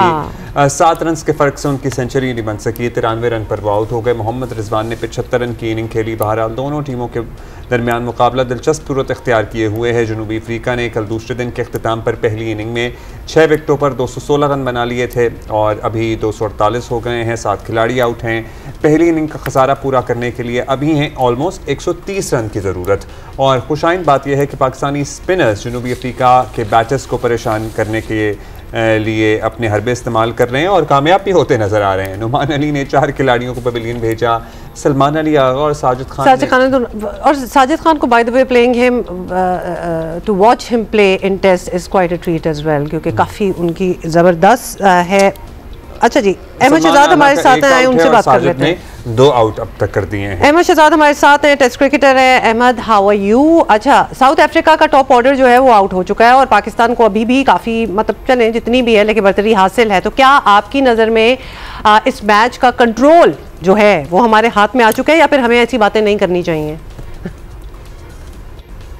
जी, पहले दिन से ही सबसे पहले तो जो पार्टनरशिप थी शान मसूद और इमाम के दरमियान जो हुई उसने पाकिस्तान को बड़ा फायदा दिया। लेकिन टॉस बहुत वाइटल होता है इस तरह की पाकिस्तान में जहाँ टर्निंग पिचेस बने वहाँ पे टॉस का बहुत अमल दखल होता है जो पाकिस्तान जीता। फिर उसके बाद पहले दिन का पहला घंटा फास्ट बॉलर्स को पता है कि उनका रोल उसके बाद खत्म हो जाएगा मैच के अंदर, अनलेस कोई रिवर्स बहुत ज्यादा ना हो रहा और विकेट में थोड़ा बहुत कैरी हो, तो वो फिर चांस लेने जाते हैं, आगे करते हैं, स्लिप्स लगाई होती हैं। उसमें बैट्समैन के पास भी चांस होता है कि वो बैट लगाएं और चौके होते हैं और हमने देखा पाकिस्तान ने फायदा उठाया। फिर वो जो ऑफ स्पिनर भी अर्ली ऑन कर लेके आए उसने भी जो है ना पाकिस्तान का हाथ खुलवाया। इनके 2 स्पिनर्स हैं, एक हार्मर अच्छा एक मुत्तुस्वामी, लेकिन एक और है उनके, वो उनको लेके आए नए बॉल के साथ और शान मसूद ने और इमाम ने दोनों को उनको आड़े हाथों लिया, सेट हो गए। फिर उसके बाद वो लंबा लेके चले, जो बेहतर टाइम था ना पिच का वो दोनों ने खेल लिया। उसके बाद जैसे ही सेट बैट्समैन शान आउट हुआ, आप देखें कि पाकिस्तान का भी हालांकि पहले दिन का पिच था कोलैप्स हुआ, जिसमें बाबर आजम आउट हुआ, शान आउट हुआ, साउथ शकील आउट हुआ, लेकिन नीचे से आके फिर जो है सलमान अली आगा और रिजवान उन्होंने बहुत जबरदस्त बैटिंग की है और उनकी जो पार्टनरशिप थी that will hurt South Africa in this test match. वो कहीं साउथ अफ्रीका को थोड़ा सा इस मैच से दूर ले गई। और जैसे ही फिर पाकिस्तान बॉलिंग के अंदर आया, उनकी भी अच्छी पार्टनरशिप्स लगी। अभी आप देखें कि ऑलमोस्ट 190 पे उनके भी 3 आउट थे, लेकिन उसके बाद फिर से जैसे ही ऐसे पिच पे होता ही है कि विकेट गिरती है तो कोलैप्स होते हैं। अब 6 आउट हैं और अब उनके पास नीचे कोई बल्लेबाज है नहीं, और इस पिच पे जितनी क्रिकेट होती जाएगी पिच और ज्यादा डिटोरिएट होता जाएगा। और खुशी की बात यह है पाकिस्तान के लिए कि पाकिस्तान के पास अभी have got plenty of runs to play with. तो कहीं ना कहीं साउथ अफ्रीका को अगर ये मैच बचाना है तो पास पहुंचना पड़ेगा, लेकिन लगता यही है looking at the pitch and the bowling, Pakistan है स्पिनर्स, वो आके पहले सेशन के अंदर आउट कर देंगे जो है ना साउथ अफ्रीका के, और उसके बाद फिर इस पे खेलेंगे and Pakistan clearly is dominating this test match. We are अल्हम्दुलिल्लाह डोमिनेटिंग। अच्छा अमित भाई, पाकिस्तानी बैटर्स की बात करें तो कमोबेश सभी ने ठीक परफॉर्म किया है, लेकिन टेस्ट मैच में जो एक बहुत बड़ा स्कोर बनना चाहिए वो कोई इंडिविजुअल नहीं बना सका। मतलब सलमान आगा भी सेंचुरी बनाते और उसके बाद आगे बढ़ते। सो क्या हम नर्वस हो जाते हैं, हमारे टेम्परामेंट का इशू है, हम फटीग हो जाती है, हमें क्या होता है, आपको क्या लगता है? देखिए, आपके गोल्स जब छोटे हो जाते हैं ना, तो तब आके आप क्या करते हैं, आप यू थ्रो इट अवे, और आपका जो है बॉडी और माइंड उसको ऐसा लगता है कि आपने अचीव कर लिया। जैसे शान मसूद, अब जब एक इंसान से 50 भी नहीं हो रहा, 40 भी, तो वो फिर यही करता है, अपने गोल छोटे कर लेता है। तो अच्छा खेल रहे थे शान मसूद कल, उनको चाहिए था कि आपने क्वेश्चन ये किया ना कि पाकिस्तान 600 नहीं करता जिस तरह ऑस्ट्रेलिया करता है, तो वो तभी होगा ना कि जब आपके सेट बैट्समैन जो हैं ऊपर से टॉप ऑफ द ऑर्डर, उनको लंबी लंबी इनिंग्स खेलने की आदत हो। अब इस तरह इमाम लंबा लेके गए, ठीक है, उनकी सिली लग गई, कहीं कंसंट्रेशन या बॉल भी अच्छा हो गया, लेकिन आप शान मसूद को अगर आप देखेंगे तो ऐसा लग रहा था 50 के बाद कि जैसे उनका गोल पूरा हो गया। उन्होंने अपने आप को जो टारगेट दिया हुआ था वो 50 का ही दिया हुआ था, वेयर एज 40-40, 50-50 मैच हो गए हैं, यही लोग खेल रहे हैं। तो फिर इनको वो आदत कब डलेगी कि या तो ये ऑब्वियसली टीम से बाहर भी नहीं निकाले जाते और खेलते हैं, तो वो 200 जो टॉप ऑर्डर करते हैं दुनिया की, वो कौन करेगा और कब करेगा?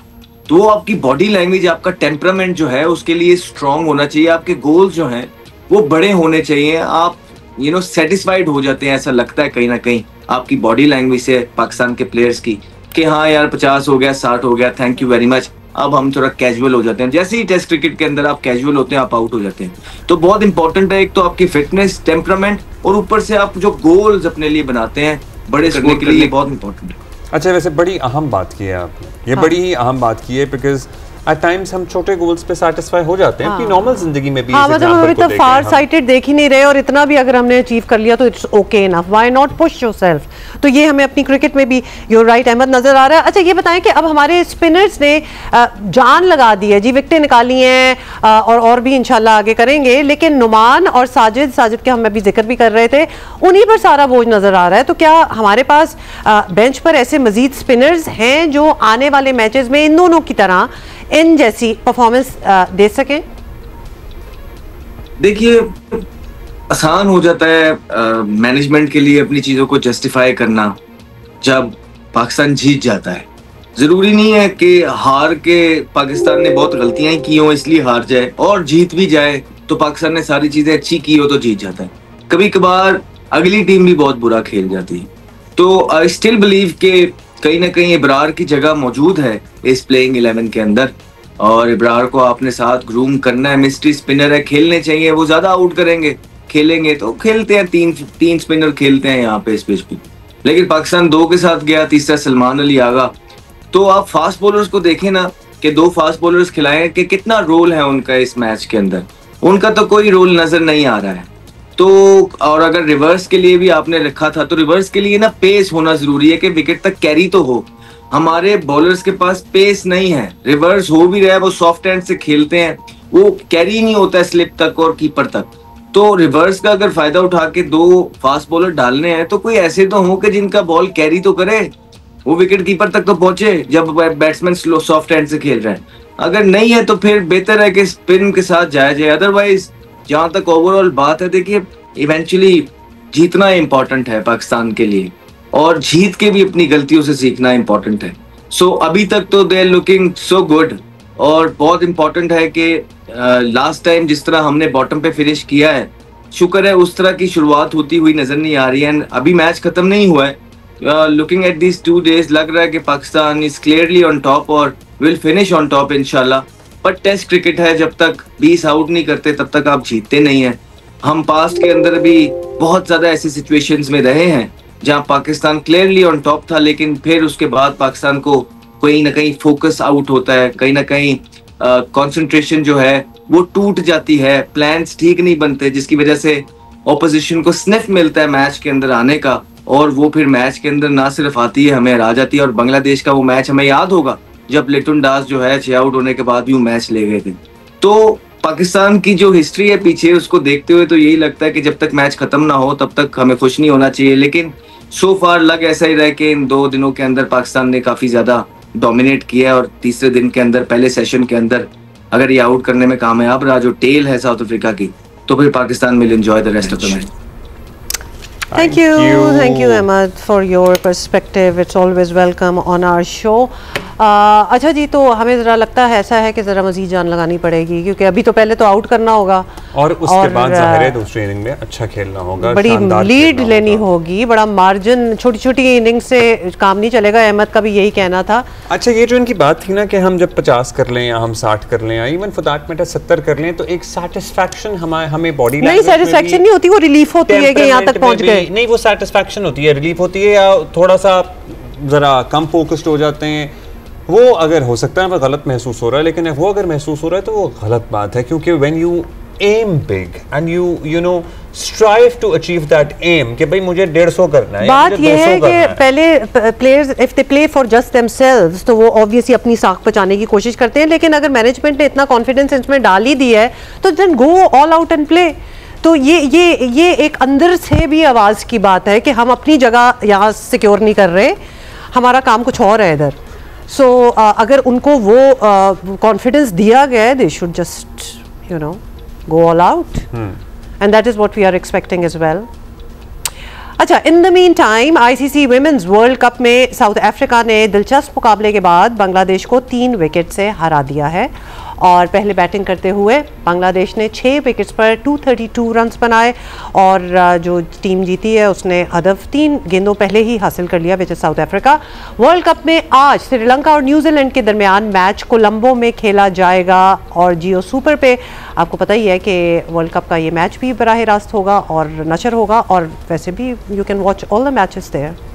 अच्छा जी, अभी आगे बढ़ेंगे और आईसीसी वुमेन वर्ल्ड कप में पाकिस्तान टीम की ज़रा बात कर लेते हैं। करें। इंग्लैंड से मुकाबले के लिए तैयारियों में हम मसरूफ़ हैं। कोलंबो में एक और भरपूर ट्रेनिंग सेशन किया है, खिलाड़ियों ने फील्डिंग, बैटिंग, बॉलिंग की प्रैक्टिस की है। वर्ल्ड कप में पाकिस्तान टीम अपना चौथा मैच बुध को इंग्लैंड के खिलाफ खेलेगी। पाकिस्तानी क्रिकेटर हैं ईमान फातिमा, इन्होंने अपनी 21वीं सालगिरह अपनी टीम के साथ मनाई है। 21वीं सालगिरह, मतलब they are so young and doing so much. Finally विसिया केक कटिंग सेरेमनी, बड़े अरसे से हमने केक नहीं देखा ना, मेंस पे तो रोज ही केक होता है, जहाज में, बसों में, तो यहाँ भी केक देखते हुए अच्छा लग रहा है, भूख भी लग रही है। ओके, अच्छा जी, अच्छा इंटरनेट का भी हालात बता दें आपको। सेंस वुड प्रिवेल और एहतराम किया जाएगा लोगों की आवाज का। समुद्री केबल जो है ना, समुद्री केबल कहाँ किस चीज की होती है बताएं? समंदर में जो केबल चलती है, इंटरनेट। जब समुद्री केबल की बात होगी तो इंटरनेट की बात होगी, इंटरनेट की बात होगी तो शार्क आ जाएगी। आज होगी शार्क नहीं, आज आएगी शार्क। उसको कैसे पता चलता है ये केबल पाकिस्तान के लिए? हमारी केबल पे झंडा है। मरम्मत का काम आज सुबह 11 बजे, ये तो बताया गया है, ये कोई मजाक नहीं है। मरम्मत का काम आज सुबह 11 बजे शुरू होगा। तर्जुमान पीटीसीएल के मुताबिक मरम्मत का काम तकरीबन 18 घंटे तक जारी रह सकता है। सो पीटीसीएल ने, पाकिस्तान टेलीकम्युनिकेशन अथॉरिटी ने, ये हमें बता दिया है कि for the next 18 hours internet आपका आता जाता रहेगा। आता जाता रहेगा या नहीं? जाता तो नहीं रहेगा, बस जाता जाता रहेगा। ओह नो, ये है टाइमिंग वैसे बड़ी अहम होती है हमारी वैसे। यस, ये केबल के खराब होने की, इंटरनेट के जाने की हमारी टाइमिंग सुप्रीमली, मतलब ये हमारी कोऑर्डिनेशन परफेक्ट है कंसिडरिंग जिसमें हमारा कोई अमल दखल नहीं। आज कारोबारी हफ्ते का दूसरा रोज है और करेक्शन देखी जा रही थी स्टॉक मार्केट में पिछले कुछ दिनों से, और कल का दिन भी अच्छा नहीं रहा और आज ठीक हो गया, जरा बेहतर रिकवर करना शुरू कर दिया है। 1,62,000 से ऊपर ट्रेड कर रहा है 100 इंडेक्स, 1,62,685 पे जी, 685 पे ऑलमोस्ट। सो लेट्स सी कि बाकी दिन कैसा गुजरता है। इन्वेस्टर्स की कुछ जान में जान आई है, हाँ, और कुछ जरा रिलीफ मिला है। और किसकी बर्थडे है जी? अरे हमारे राशिद भाई राशिद लतीफ हमारे साथ आज क्यों नहीं है? अगर आज उनकी सालगिरह है और कल मनाएंगे हम, क्योंकि आज वो हमारे साथ नहीं थे। तो हैप्पी बर्थडे राशिद भाई. We'll talk to you tomorrow and we'll see all of you guys tomorrow as well. Have a great day. Bye.